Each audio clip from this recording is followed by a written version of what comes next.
வணக்கம். 2026 ஜூன் மாதம் மேஷராசிக்கு எப்படி இருக்க போகுது? கிரகங்களோட நகர்வுகள் என்ன சொல்லுது? இதையெல்லாம் அலசி ஆராய்ந்து ஒரு தெளிவான வழிகாட்டியா கொடுக்கிற இந்த விரிவான விளக்க தொகுப்பிற்கு உங்களை வரவேற்கிறேன். எந்த ஒரு தாமதமும் இல்லாம நேரடியா விஷயத்துக்குள்ள போயிடலாம். ஏன்னா இந்த மாதம் உங்களுக்கு ஒரு மிகப்பெரிய திருப்புமுடியா அமைய போகுது. சரி, முதல்ல இந்த அற்புதமான பழமொழியிலிருந்தே ஆரம்பிப்போம். மழைய பார்த்து நாய் குறைத்தா மழைக்கு நஷ்டமில்லை அப்படின்னு சொல்லுவாங்க இல்லையா? இதுதான் இந்த மாதம் முழுவதும் உங்களுக்கான தாரக மந்திரம். உங்களை சுற்றி இருக்கிறவங்க பொறாமையால உங்க மேல பல விமர்சனங்களை வைக்கலாம். ஆனா நீங்க அதை பத்தி துளி கூட கவலைப்படக்கூடாது. ஏன்னா அவங்க பேச்சுகளுக்கு நீங்க வார்த்தையால பதில் சொல்ல போறதில்ல. உங்களுடைய மாபெரும் வெற்றி தான் அவங்களுக்கான ஒற்றை பதிலா இருக்க போகுது. இந்த பதிவுல நாம என்னென்ன பார்க்க போறோம்னா, மேஷ ராசியோட புதிய தொடக்கம், தொழில் மற்றும் நிதிநிலை, குடும்பம் மற்றும் உறவுகள், அப்புறம் நட்சத்திர வாரியான துல்லியமான பலன்கள். கடைசியா என்னென்ன விஷயங்கள்ல நீங்க கவனமா இருக்கணும்னு வரிசையா ரொம்ப தெளிவா பார்க்க போறோம். முதல்ல மேஷராசிக்காரர்களுக்கான அந்த புதிய தொடக்கம் எப்படி இருக்க போகுதுன்னு பார்க்கலாம். உண்மையிலேயே ஒரு ஃபீனிக்ஸ் பறவை மாதிரி நீங்க மீண்டு வரப்போறீங்க. நீங்க உணரப்போற அந்த பிரம்மாண்டமான மாற்றம் எப்படின்னு பாத்தீங்கன்னா, இதுவரைக்கும் விரய சனியால பண முடக்கம், கடன் தொல்லை, தேவையில்லாத இடமாற்றம்னு எக்கச்சக்கமான மன உளைச்சல்களை சந்திச்சிருப்பீங்க. ஆனா இந்த ஜூன் 2026ல கண்டிப்பா என்னால முடியும் அப்படிங்கிற ஒரு அசைக்க முடியாத தன்னம்பிக்கை உங்ககிட்ட வரப்போகுது. குறிப்பா பல நாட்களா இழுத்தடிச்சிட்டு இருந்த சொத்து வில்லங்கங்கள்லாம் காணாம போக போகுது. இது எப்ப நடக்கும்னு கேட்டீங்கன்னா, கிரகங்கள் நகர்ற தேதிகளை கொஞ்சம் கவனிங்க. ஜூன் 8ல சுக்கிரன், 15ல சூரியன், 20ல செவ்வாய், அப்புறம் 23ல புதன்னு கிரகங்கள் அடுத்தடுத்து இடம் மாறுது. இதோட நேரடி அர்த்தம் என்ன தெரியுமா? இந்த மாதத்தோட பிற்பகுதியில தான் உங்களுக்கான அதிர்ஷ்ட கதவுகள் முழுமையா திறக்கப் போகுது. அடுத்து ரொம்ப முக்கியமான பகுதி, உங்களோட தொழில் மற்றும் நிதிநிலை எப்படி இருக்க போகுதுன்னு பார்க்கலாம். இந்த மாதத்தோட பிற்பகுதி உங்களுக்கு என்னென்ன அள்ளி தரப்போகுதுன்னு பார்ப்போம். மாதத்தோட பிற்பகுதியில நீங்க அட்டெண்ட் பண்ற இன்டர்வியூ, எக்ஸாம் எல்லாத்துலயும் பெரிய சக்சஸ் இருக்கு. குறிப்பா 11ஆம் இடத்துல இருக்கிற ராகுவால அரசு தேர்வுகள்லயும் பேங்க் லோன் விஷயங்கள்லயும் ஈஸியா வெற்றி கிடைக்கும். வீண் செலவுகள் எல்லாம் குறைஞ்சி வருமானம் கணிசமா உயரும். புது வீடோ அல்லது வண்டி வாங்குற யோகம் கூட இருக்குங்க.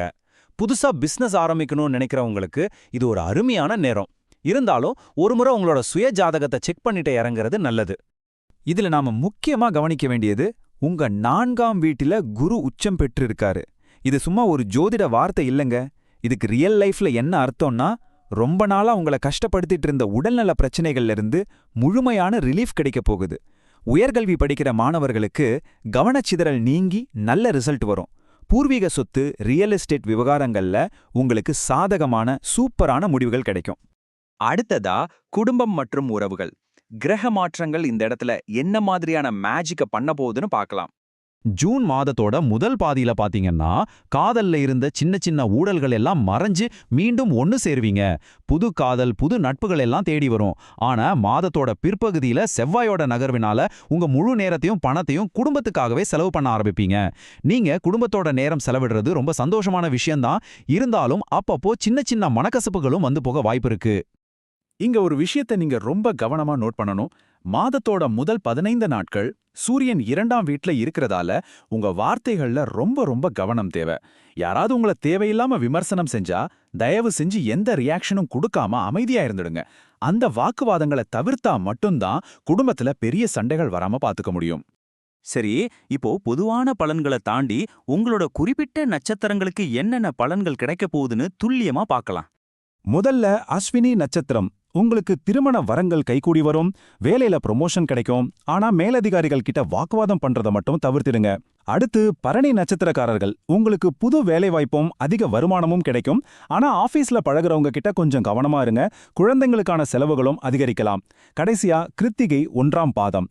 உங்களுக்கு வேலையிலயோ அல்லது வீட்லயோ ஒரு மாற்றம் வரலாம். கணவன் மனைவிக்குள்ள விட்டு கொடுத்து போறது ரொம்ப ரொம்ப அவசியம். அதே போல உங்க பழைய கடன்களை எல்லாம் கொஞ்சம் கொஞ்சமா அடைக்க ஆரம்பிப்பீங்க. கடைசி பகுதிக்கு வந்துட்டோம். இந்த ஜூன் மாதத்தை எந்த ஒரு தடங்களும் இல்லாம ரொம்ப வெற்றிகரமா கடந்து போக என்னென்ன விஷயங்கள்ல கவனமா இருக்கணும், என்ன பரிகாரம் பண்ணணும்னு பார்க்கலாம். மூல ஆதாரங்கள்ல இருந்து சொல்லப்பட்ட ரொம்ப முக்கியமான 3 விஷயங்களை நீங்க ஃபாலோ பண்ணணும். 1, எப்பேற்பட்ட சூழ்நிலையிலும் அமைதியா இருந்து வாக்குவாதங்களை தவிர்க்கணும். 2வது விஷயம், ராகு 11ல இருக்கிறதால நண்பர்கள் மூலமா பண இழப்பு ஏற்பட வாய்ப்பு இருக்கு. அதனால பணம் கொடுக்கல் வாங்கல்ல கண்டிப்பா எழுத்துப்பூர்வமான ஆவணங்கள், அதாவது டாக்குமெண்ட்ஸ் இல்லாம யாருக்கும் பணம் கொடுக்கவே கூடாது. 3வது, இந்த தடைகளை எல்லாம் உடைக்க சனிக்கிழமைகள்ல மறக்காம விநாயகரை வழிபடுங்க. இது உங்களுக்கு ஒரு பெரிய பாதுகாப்பா இருக்கும். இந்த விரிவான அலசலை நிறைவு செய்யறப்போ உங்ககிட்ட ஒரு சுவாரஸ்யமான கேள்வியை விட்டுட்டு போறேன். பழைய சோர்வுகள்ல இருந்து விடுபட்டு ஒரு ஃபீனிக்ஸ் பறவை மாதிரி புது அசுர பலத்தோடவும் தன்னம்பிக்கையோடவும் எழப்போற இந்த ஜூன் 2026ல அந்த மாபெரும் எனர்ஜியை எந்த துறையில எதை சாதிக்கிறதுக்காக பயன்படுத்த போறீங்க? யோசிங்க, துணிஞ்சு செயல்ல இறங்குங்க. மாபெரும் வெற்றிகள் காத்துக்கிட்டு இருக்கு. வாழ்த்துக்கள்.